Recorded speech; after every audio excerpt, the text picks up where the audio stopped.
good day. Welcome back to my YouTube channel, SMG72.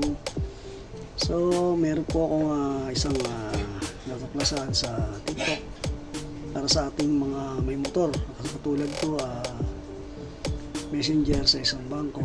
Araw-araw ginagamit ang aking Honda Click.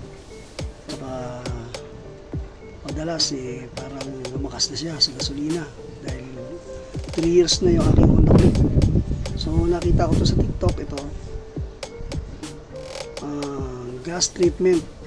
Isa to sa nagustuhan ko rito dahil hindi mo na kailangan magpa throttle body. Para sa akin para sa akin. Hindi mo kailangan magpa throttle body, basta alaga lang naman sa change oil yung motor mo, tapos tune up, alagaan mo yun. Ito, nilagay ko hanggang sa paglagay nito, sa pag-apply nito ng gas treatment, dapat nasa kalahati lang yung tangke, yung gasolina. Tapos paandarin mo lang siya ng mga ilang minuto, and then iikot mo sa, kung nasa subdivision ka, iikot mo. After nun, pwede mo siyang pagasan ng full tank.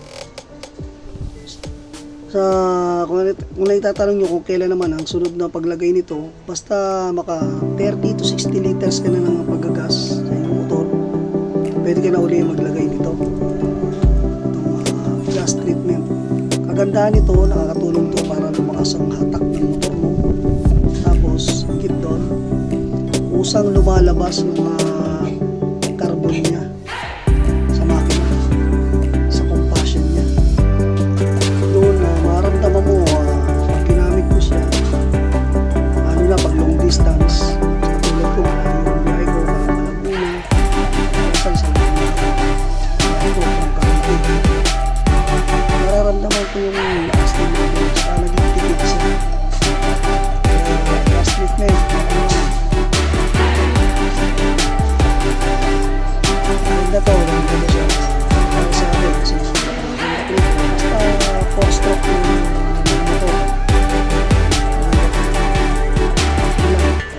Thank you for supporting my